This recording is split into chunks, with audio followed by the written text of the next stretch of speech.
Let's get ready to rumble!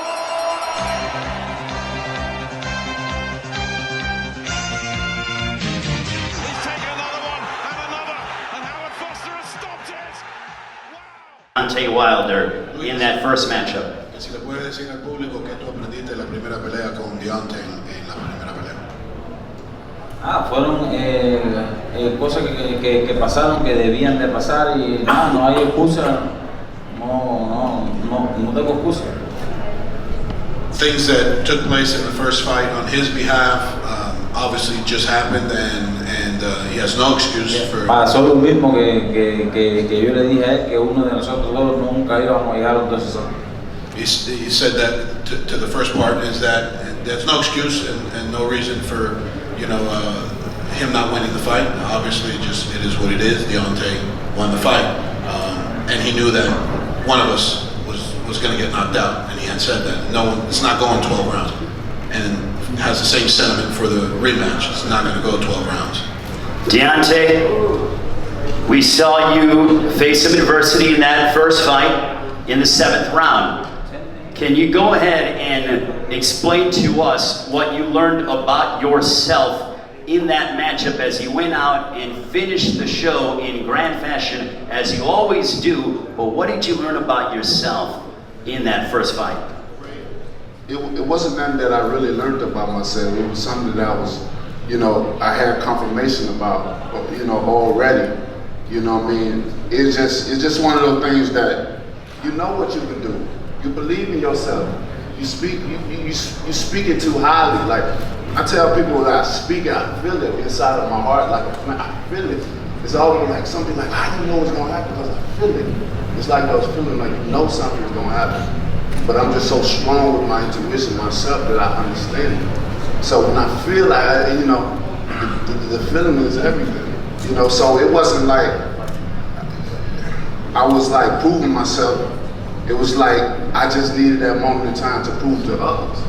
See, for me, it's like proving others wrong. I don't have no doubt in myself. Or I wouldn't be here. I wouldn't have made it as far as I made. I'm 41 over 40 KOs. I don't even count that drug because I knocked that one out. He got blessed by the referee. Talking about Tyson Fury here at Staples Center in December of last year. I've seen it many times. He had faith in it too. But everything that I have, I know what I can do. It's just a point in time, and I need the right opponent to prove everything.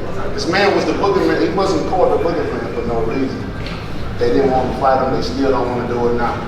And even when I had to go in this fight, I had to stay very cautious and really look at the pieces. Look at him. I know he's been training. I got people in mind. A lot of them. He's been running on the highway and stuff. Months before this, he's taking it very serious. As well as and I can't wait. I can feel it's going to be a crazy fight. This is your second rematch that you had. Your first one, you went ahead, the first fight that you had, you went ahead and you defeated Berman to the Burn, you finished him off when you guys had the rematch in unbelievable fashion. Are you looking to do the same against Luis Ortiz to make it a more convincing victory to prove those that may say, well, he got, the blessing of the referee in the 7th round, to make it more definitive? The only way people ran away with that narrative is because of Showtime commentary pulling my mind.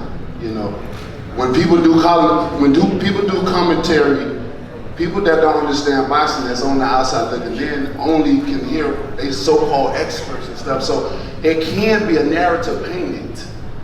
Even with the lead up, we're fair with scorecard keeping and stuff. These can be painted in people's minds. They're like, oh, this must be really what it is. What's a 2-second, 3-second? That ain't no fucking break. Excuse my language, but I'm passionate. Okay, that's not a break. When you're a warrior, what kind of break is that? That's like taking a deep breath when somebody in their life, he took his last breath. I ain't taking my last breath. I continued on as a champion. So that wasn't no break at all. And we was already warned that would happen if certain things occurred. That had nothing to do with me nor him, if anything. So, but it was painted out there, put in people's heads. So I want to correct my wrongs into rights, and this is why we're here. Luis, what are you doing, if anything? Are you doing anything differently as you prepare for November 23rd? against the Bronze Bomber Deontay Wilder? Que si estás haciendo o vas a hacer algo diferente en la preparación para la segunda pelea de que no hiciste en la primera pelea. Yo digo que todo, uno se prepara y cuando llega al ring todo se dificulta, todo cambia, todo está en la mente. Prepararme más y prepararme más y prepararme más y prepararme más.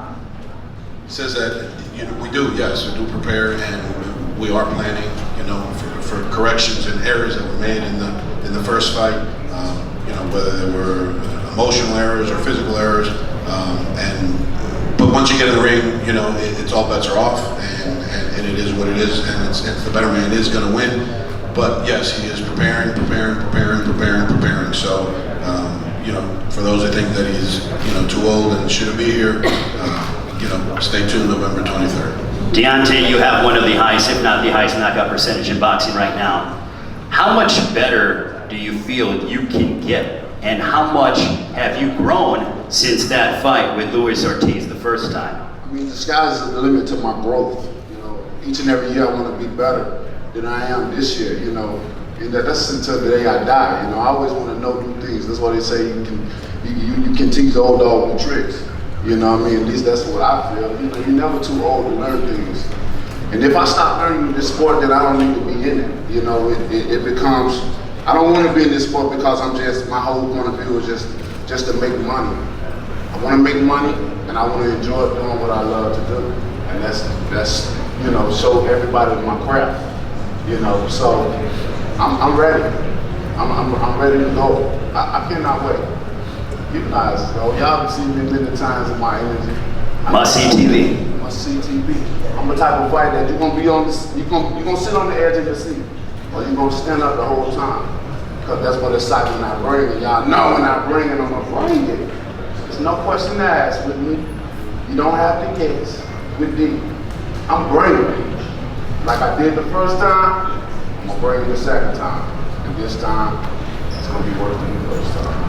Well, I'll tell you what, ladies and gentlemen, there is nothing more exciting than the heavyweight championship of the world. And we have it November 23rd on Fox Sports pay-per-view. Thank you to the champion, Deontay Wilder. Thank you to the challenger, Luis Ortiz. Miguel Flores, Leo Santa Cruz. We'll pose off the fighters. Don't forget, November 23rd, MGM Grand Garden Arena. It is Wilder Ortiz, #2 for the heavyweight championship of the world. Thank you so much.